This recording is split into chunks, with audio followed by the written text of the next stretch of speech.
What is up everyone, we're back again with another video. This is going to be my mid-month vlog for April 2020, and if you've never watched one of these videos before, I basically just talk about all the movies I've watched in the past month. Now this is a mid-month one because I'm averaging about a movie a day, and I didn't want to clog the end of the month video up with about 30 titles, possibly even more. It'd just be boring. I'd just be like, oh yeah, I watched this one, I watched that one, I watched this one, just to clog, so it didn't clog the time of the video up. So if I do it this way, I can talk a little bit longer about the movie. I won't spend too much time on them. Basically, I just say at the end of the video what other plans I've got for the next few weeks or whatever, the next month or whatever. So let's just crack on with the first movie I watched. Now, I think there's about 14 movies here and one TV series. Just to let you know what's coming. So the first movie I watched this month is The Da Vinci Code, a first time watch for me.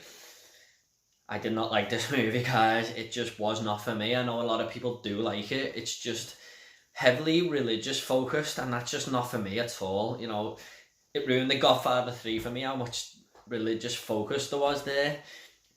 It's just not a subject that I'm really into. I just find it quite boring. And this movie, I just could not take to it at all. I don't know why. I don't know if I was in the right frame of mind for it, but it just bored me to death. It really did, and I'll probably never go back to it. If I do, sometimes movies are better on a second rewatch, aren't they? I don't know if this is going to do it for me though. I really don't. And it was on for quite a while. I think it's almost 3 hours. Just waiting for me, guys. Sorry about that, but and what's with Tom Hanks here? Anyway, The Da Vinci Code was the first movie I watched. And the second movie I watched is related to that movie. I bought these two about 2 months ago for really cheap in CEX. And that is Angel and Demons. Didn't hold much hope for this one, but this was a little bit better. There was a bit more going on, better story, a few more action scenes. I'm not really that bothered if a movie has lots of action scenes. It can be a lot of talking and stuff, I don't mind. But like I said, it was the subject matter that was really boring me. But this was a better movie. But I didn't love it. I didn't like it too much. It was just a very average movie for me. Ewan McGregor was decent in this. I always like to see Ewan McGregor in movies. Don't know if I'm going to go out and get the third one. Maybe if I see it cheap just to complete the collection, I will. But it's not something that's going to be top of my to get Blu-ray list. So that is them two I watched first. I just felt like I watched the first one, and if I don't watch the second one, I'll never watch it. So next movie I watched was one on Disney Plus called Maleficent with Angelina Jolie. Another first time watch for me. I really enjoyed it. Some great visuals in there. Angelina Jolie was brilliant in the movie. One of the best I've seen her. And it had a decent story, you know, it wasn't boring. It was just like a really decent story that I got invested in, even though it was a total fantasy movie. I really enjoyed it. I'm gonna try and catch the second one if I can on Blu-ray at some point, and I will pick that up on Blu-ray. But I did watch that on Disney Plus, and if I do like a movie that I stream, I usually tend to pick it up, but just haven't got hold of it yet. The next one I watched was a movie on Amazon Prime. It's still there right now. It's been in there for a long time, and that is Hell House LLC. Now, you might not have heard of this movie, but basically it's a found footage horror film. And my cousin Michael was telling me to watch it for a very long time. And the name of the movie was putting me off, this LLC, Hell House. And I was like, this is just going to be an over-the-top horror movie. But really, honestly, guys, trust me, it's fantastic. If you like found footage horror, definitely give this a go. It's basically about a group of friends who buy this sort of big house. And it's known for having a dark past by all the locals. And they decide to renovate it and open it as a tourist attraction, so all these people can pay money and go in and be scared to death, basically. And on the first night, something really bad goes wrong and 15 people die. And the movie goes back, and it's a found footage movie of these people who bought the house, and when they're doing it all up and renovating it, they're filming it, and a lot of creepy stuff happens on there. But it's a really well done found footage film, one of the best I've seen. And I actually started my Horror Revisited page with this movie, so I will leave a link for that down below if you want to check that out. It's like a 16-minute video dissecting the film, basically. But I really enjoyed that one, guys. If you're looking for something good to watch on Amazon Prime, definitely give it a go. Trust me. The next movie I watched was... This is on Netflix at the minute, but I watched it on Blu-ray because Netflix have turned their streaming quality down, and I'm just going to get a better picture of this. And that is Blue Velvet. Absolutely love David Lynch. I'm a big fan of him. I've only seen 4 of his movies, so I'm not that big of a fan, but I only really got into him last year, and I've loved all 4, you know, and this is up there with Mulholland Drive. I don't know which one's the best, but this is definitely a little bit easier to understand than Mulholland Drive, even though it still takes a weird twist in the middle. Dennis Hopper is absolutely fantastic as Frank Boone in this. But what I love about David Lynch more than anything is his cinematography. It's like the backgrounds are all blurred and stuff. It's like a spray paint effect, and I love the way he does it. It makes you... I don't know, it's hard to explain why I like it, but if you see it, you'll understand what I mean. Kyle MacLachlan is fantastic in this film, and it just makes you think, why does not an interesting like that happen in my neighbourhood? Not that I'd want it to, but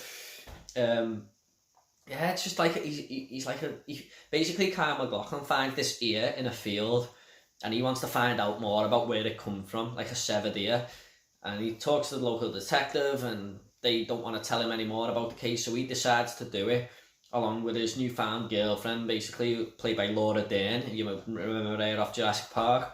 And it's a really, honestly, it's a really good movie, really strong. It's a solid 9 out of 10, and I would definitely recommend it. Like I said, it is on Netflix at the minute. One day, I will do a full video on this. I just don't know if I'm clever enough to dissect David Lynch at the minute. But that's the second time I've seen this movie, and I loved it. Next movie I watched, guys, was Ride Along.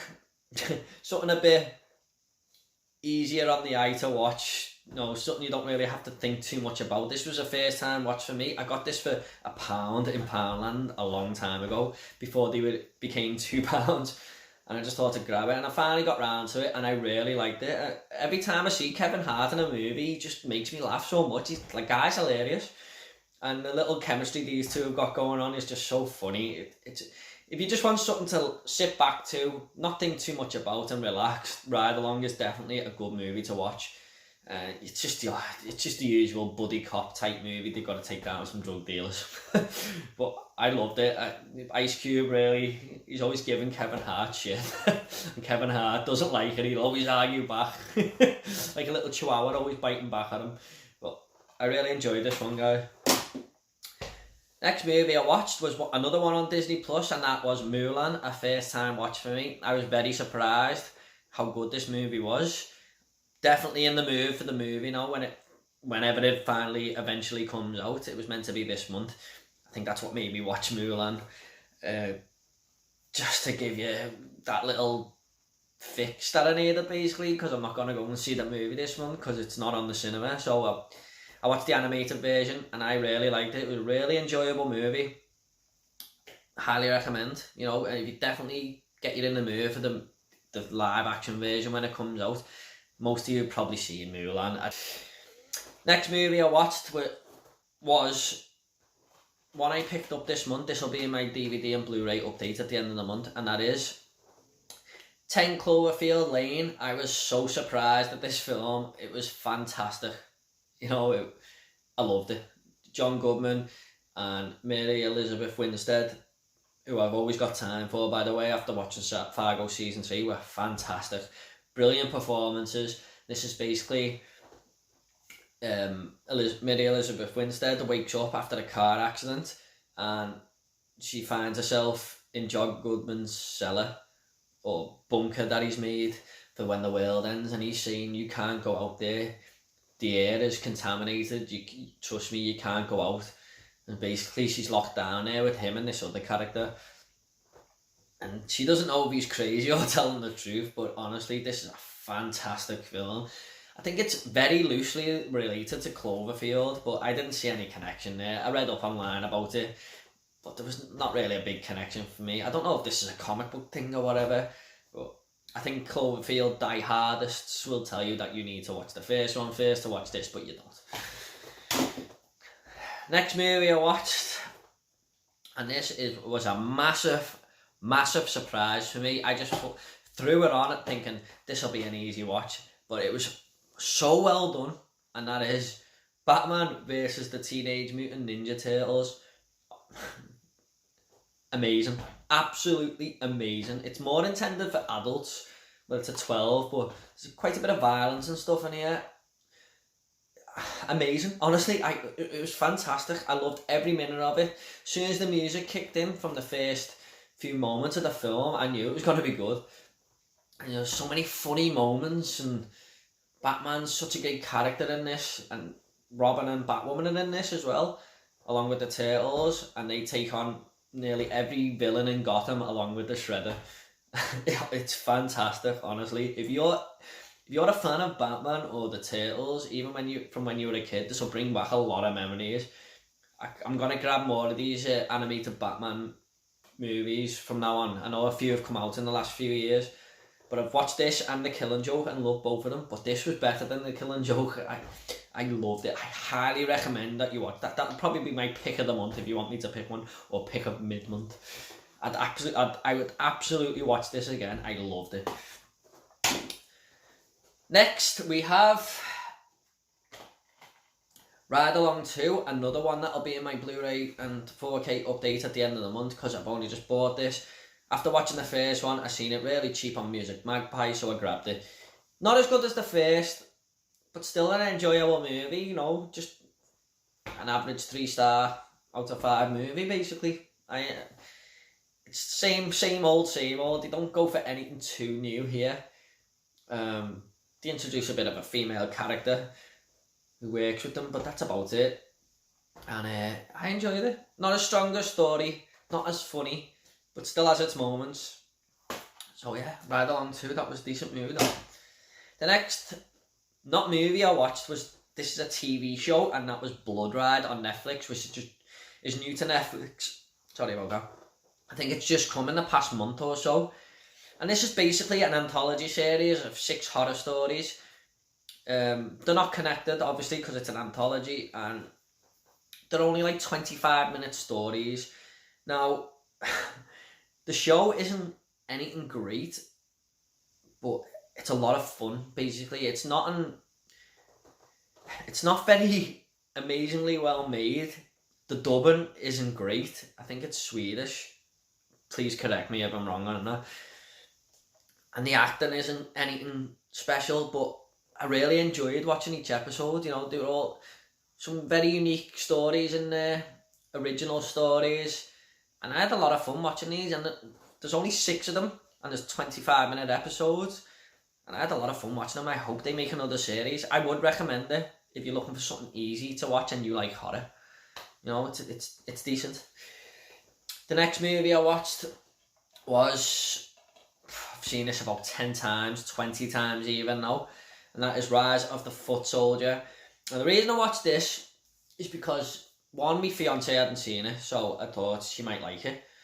And the second is, a couple of people have asked me to do a review on this, or, you know, a video on it. And I'm looking on doing a cinema revisited series soon, like my horror revisited series. Basically, it's just not horror films, it's these films, obviously.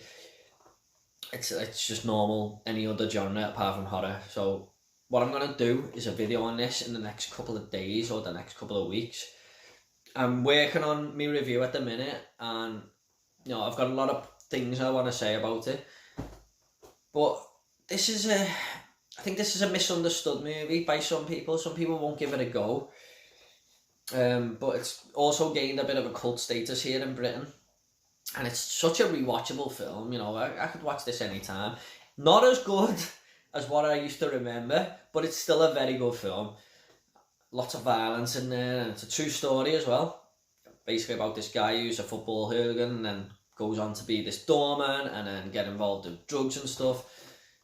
And it's about the Range Rover murders in Essex in 1995, if you know anything about that. But this has actually spawned 3 sequels as well. But this is by far the best. And I will do a full video on that very soon. So look forward to that if you're a fan of Rise of the Foot Soldier. Sorry, I'm just looking at my list there of the movies I watched. Now, the next movie I watched was in this box set. and I started chipping away at this again. I've watched 6 movies now, but before this one I'd watched 4, and the 5th one I watched was Bride of Frankenstein. Decent, very good sequel to the movie Frankenstein, which is one of the best in this box set. There's a few movies in here I didn't like. 2 of them were Dracula, and the other one was The Mummy. I did not like them, but I've liked the others. And Bride of Frankenstein is a decent sequel to Frankenstein. It's obviously a classic movie. It's a first time watch for me, but you see images of this movie everywhere, don't you? Of, you know, in bars or, you know, movie themed places. You always see pictures of Frankenstein and the Bride, and it's quite a famous movie. And yeah, I enjoyed it. It wasn't bad. You know, these are very comfort films to watch. You can just sit back on your couch, get comfortable, and just explore a piece of old cinema. So, come back to this in a minute. Next movie I watched. Now, the reason me and my fiance have been in the garden while we've been off work, because we have got this big mud pile at the back and we need to dig it up and flatten the whole garden. And my fiance turned to me and said, "This is really reminding me of this movie I watched from the 90s, a horror movie." And I didn't have no clue what it was when she described it to me, but it's basically about this guy who has to dig in his house. And we finally got the name of it, and it was State of Echoes. This is on Amazon Prime. So basically we watched it because we're digging the garden up. But Kevin Bacon is in this movie. I really enjoyed it. It's a decent supernatural horror movie. Basically, Kevin Bacon gets hypnotised. When he wakes up, he's sort of hears a voice and he can see different things. You know, the hypnotism has an effect on him. And he wakes up and basically gets told to dig in this house that he's just moved into. So I won't say any more than that, but there is a reason he's got to dig, and you know, there's a few characters around the neighbourhood who play a part in the movie and stuff. I really enjoyed it. You know, I love 90s movies and I love 90s horror movies. I think they're underrated. A lot of people used to, like, after Scream come out, there was just a surge of horror movies, and a lot of people like to look down on them. But you'll find a lot of underrated horror movies in there, and I think State of Echoes is actually one of them. First time watch, I really enjoyed it. If you're looking for a good horror movie to watch on Prime and you haven't seen that, definitely recommend it. The last movie I watched this mid-month, up to the 15th of April, was in this box set again. And it is The Wolfman. Probably the best movie in this box set up to now, alongside The Invisible Man. I said American Werewolf in London is the best werewolf movie ever. Well, I'm not too sure now. This was fantastic. Even though it's a little bit dated with the way the Wolfman looks and stuff, it's fantastic. Such a good story. I think Lon Chaney, is it? He plays the Wolfman. I think it's Lon Chaney. He was fantastic as this Wolfman character. Such a good story, and a lot of werewolf movies have spawned from this. So I've got, at the end of the month vlog, you'll probably see that I'm going to watch the next 2 movies in this, which are Phantom of the Opera and Creature of the Black Lagoon. Really looking forward to that one. But I've had this for a while now, glad to be chipping away at it. You know, and I'll probably go back and revisit these at some point and maybe do videos on them. But yeah, The Wolfman and The Invisible Man are definitely my 2 favourites up to now in this box set. Now, I usually say in the middle of the video just a couple of video games I've been playing. The first one was Doom Eternal. I didn't platinum. I finished the game, got a lot of trophies, I'm going to go back and platinum it, but there's a reason I stopped playing this. 1, because I finished it, and 2, this came out. Fantastic. Absolutely amazing. Exceeded expectations. The best start to a game I have ever played. Yes, better than The Last of Us for me. This opening mission in this game is the best start to a video game ever. I absolutely love it. Do I love it as much as the original? I don't know, because the original is my favourite game of all time, but what they have done here is just phenomenal. I'm only on chapter 12. I know there's 18 chapters, but by the end of the month I will have this finished, definitely. And I probably would have watched more movies if it weren't for this game, but I've just been glued to it. And I know a lot of people have finished it and stuff, but I've been trying to explore every corner of every room, find every item, do every trophy, every quest. I don't want it to end. I'm going to be gutted when it does end. I know I am. But it's just incredible. It's incredible. But that is it, guys, for the movies and a couple of video games I've played there. My plans for the rest of the month, like I said, I've got a Rise of the Foot Soldier review coming. Now, I don't know if you can see behind me, but just find where it. See my Arrow video titles sticking out there, and there's one there too. Just find it. Yep. They are sticking out because I've got an Arrow video collection video coming. I'm just waiting for 2 more movies to come in the post before I do it, because I don't think it's worth doing it now when I've got 2 in the post. You know, I'll do it then. And in the coming weeks, I am planning on doing a full Blu-ray collection. I don't know how I'm gonna do it, but I've got an idea. I'm basically just gonna, obviously I'm gonna have to split it into about 5 parts, maybe more. But I'll just grab all my Blu-rays from the top shelf, talk about them, then do the next shelf, or however long it takes me to get into each video. I don't want to spend too long on each title because it'll take me forever, but look forward to that in the next few weeks if that's your sort of thing. And that is it, guys. I think another couple of weeks I'll have another video coming. I'll probably have at least this many titles that I've watched, maybe more. But Final Fantasy took a lot of my time up, and there was a TV show in there that I watched as well, which was Blood Ride. So I hope you all enjoyed this video, guys. If you've got any video ideas you want me to do, please comment underneath. I will reply to every single one of you. You know, whatever. Basically, thank you everyone who subscribes to this channel. I say every vlog I do, but it means the world to me. Almost at 200 subs now. I always said when I started this, I'm not going to look at my subscribers, but I can't help. You know, it's good when you get to that milestone and people enjoy your content. And yeah, take it easy, guys. I know it's not the best time we're living in, but I'm not going to bring that up every video. So take it all easy, and I'll see you all in the next video. Take it easy, guys.